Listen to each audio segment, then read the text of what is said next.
Only 10 miles south of Stratford-upon-Avon is Compton Verney, a fine classical house. Since March 2004, it has been an art gallery, and some of the exhibits are antiquities and some are Baroque. It's also the place to find the best collection of British folk art on permanent display anywhere in the country.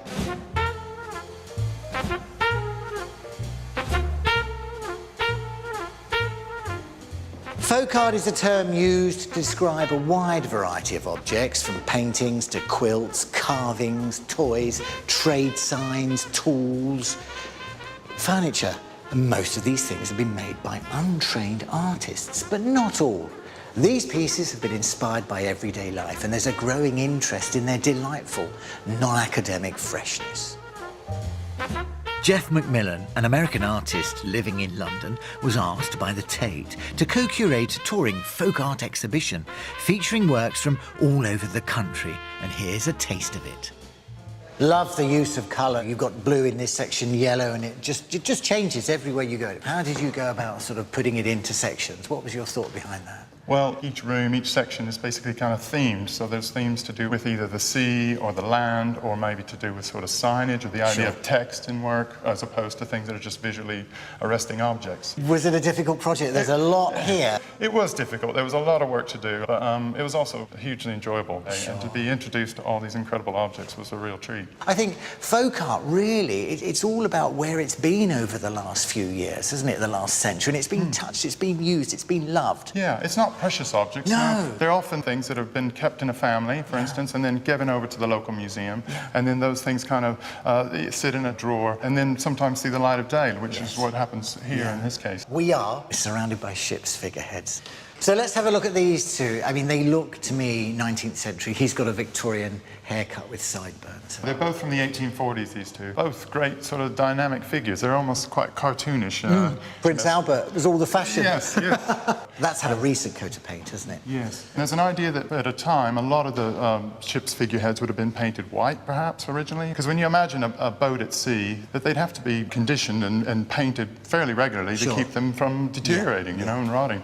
But what you see now, and it's interesting when you see a whole room full of these, is that the most recent version of paint is probably not the original at all. And it's one of the great things about folk art, I think, that it's not necessarily about the authenticity from the beginning, because maybe things have been repaired over the years. It's been loved and it's been loved, and yes, it's been changed, and that's okay. There's a lot of work that's gone into that carving. Look at the way her coat is sort of flowing backwards in the wind. She's interesting because she was originally from a carving family called the Hellers, and they were carving since the 16th century. And they had a long tradition of carving some 200-300 different figures for different Royal Navy boats over the years. Gosh. The idea of carving for wooden boats had a great history, and then at the advent of steam engines and the steel hull, the iron steel hull, yes. then of course these became redundant. Obsolete. And what a lot of these carvers ended up doing is go into a whole new industry, which was carousel and fairground work. It's not a classical sculpture, is it, of a goddess, of a woman? It's just sort of, it's not. It's what you get. It's crude. It is, but it's very dynamic. I love her with a torch. It's a bit like the Statue of Liberty or something. Yeah, it's lovely. Anyway, look, I've been drawn by the yellow wall, so let's go down there and have a look.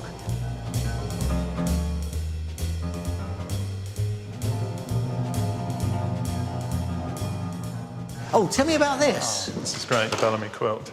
It's a courtship quilt. It was created in 1890-91 by a couple, and I think it was kept by their daughter until 1980, and then it was given to the Norwich Castle Museum, which is where we found it. The textiles curator, Ruth Battersby Took, just brought this out and said, I don't know if you've ever seen anything like this, or if this is the kind of thing you want in your show, and we were completely bowled over, you know. Do you know, if I hadn't seen that date, I wouldn't have thought that's Victorian. I'd have thought that's contemporary. It looks it. Yeah. And part of it is because it's in such great condition. It's so vibrant. The colours are amazing.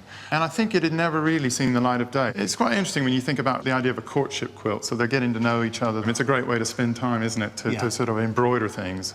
And it obviously looks like there's two different hands at work. There's a very accomplished hand, which does the things like the flowers and the centerpiece, which is a very elaborate sort of cartoon. But then there's also quite sort of crude things, like a very simple face or quite a crude foot, for instance. So it definitely looks like there's two hands at work there. There's a lot going on. There's a lot. What I like is that I think it almost represents things that they would see around them, including things from the town. Noticing here lots of objects here that I see on your trade sign wall. I see you've got a teapot on the quilt, but there's a magnificent, the biggest teapot I've ever seen in my life there.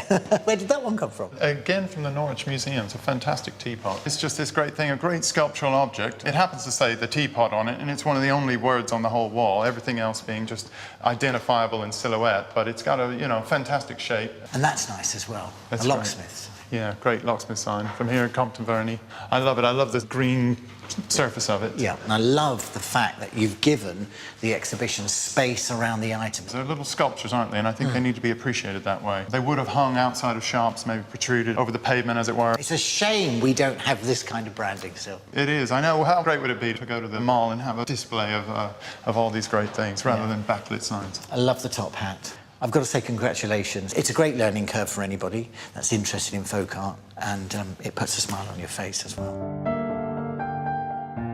Well done, Jeff. And of course, many of the items in the exhibition will remain at Compton Verney, as they belong to its permanent collection, like this piece of sailor's woolwork, which is a particular favourite of mine.